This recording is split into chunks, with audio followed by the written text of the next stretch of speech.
AFCON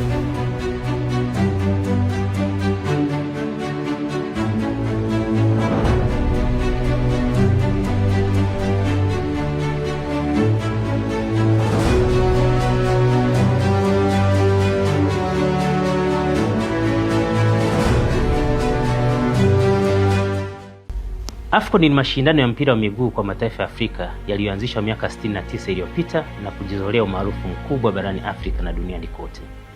Na tangu kuanzishwa kwake, Tanzania imefanikiwa kushiriki mara 4, mara ya kwanza ikiwa ni mwaka 1980 ambapo yalifanyika nchini Nigeria.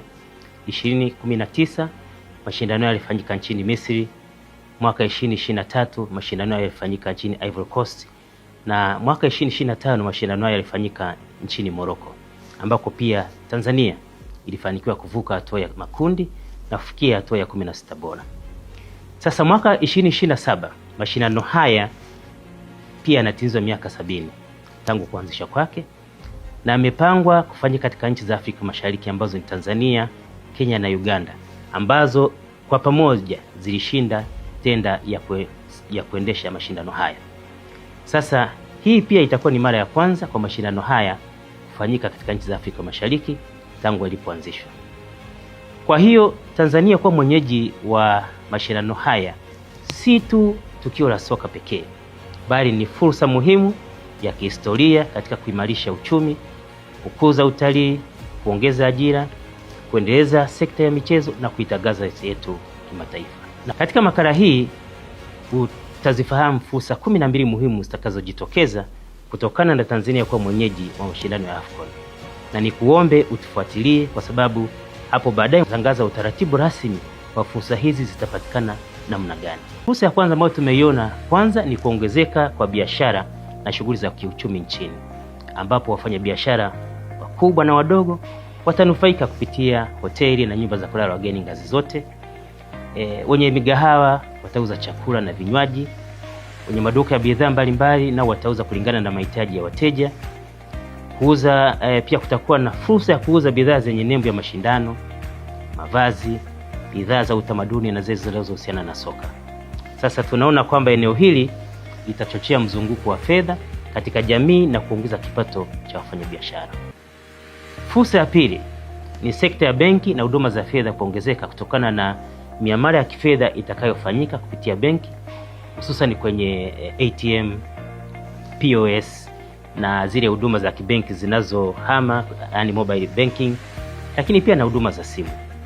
Lakini pia tunaona kwenye upande wa huduma za benki kutakuwa na fursa za wageni kubadilisha fedha, na pia tunaona kwamba benki na taasisi nyingine pia zitapata fursa au nafasi ya kudhamini matukio mbalimbali yanayohusiana na AFCON 2027.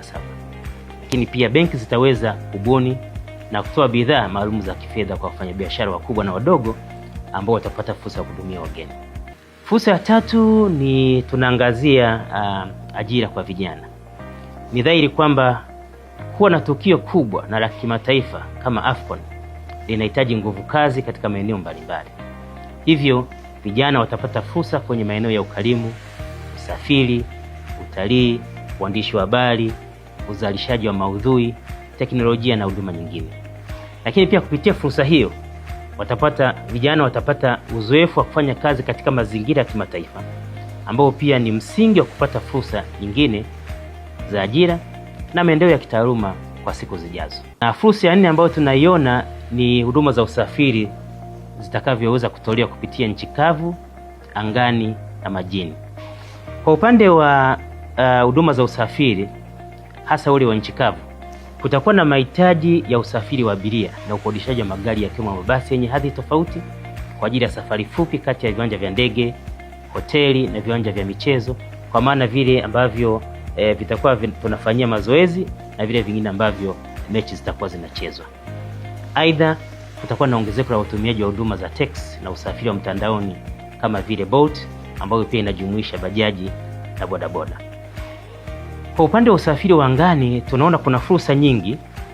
Kwa mfano, wenye huduma za usafiri wa angani wanaweza kuanzisha vifurushi maalum wakaviita labda AFCON Travel Package, na wanaweza wakaunganisha vifurushi hivyo na labda na tiketi za ndege, sehemu za kulala, ziara za utalii pamoja na usafiri wa ndani kwa wanaotaka kutembelea maeneo kama Zanzibar, Serengeti, Ngorongoro au Kilimanjaro wakati wote, yani kabla, wakati na baada ya mechi au mashindano hayo kufanyika. Tunategemea kuongezeka kwa safari za ndani kati ya miji ambayo itakuwa mwenyeji wa mechi hizo, ambayo ni Dar es Salaam, Arusha pamoja na Zanzibar. Na pamoja na safari za kuunganisha wageni kutoka nchi jirani, hususan zile ambazo zitakuja kushiriki mashindano hayo. Kwa upande wa usafiri wa majini, tunategemea meli za abiria kati ya Dar es Salaam na Zanzibar kupata abiria wengi, ikiwamo timu, mashabiki na kadhalika, kusafiri kati ya hiyo miji kwa kutumia usafiri wa meli zilizo katika bahari yetu ya Hindi. Lakini kutakuwa na huduma nyingine kama ukodishaji wa boti za kifahari kwa safari za baharini, kutazama fukwe au matembezi ya jioni kwa wageni maalum, wadhamini na makampuni yanayoandaa hafla mbalimbali.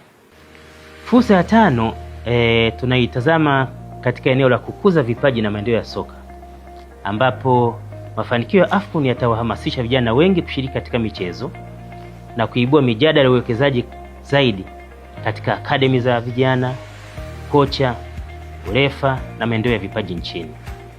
Kupitia mashindano haya tunapeleka ujumbe mahususi kwa vijana kwamba michezo si burudani pekee, bali inaweza kuwa taaluma na chanzo cha ajira na kipato.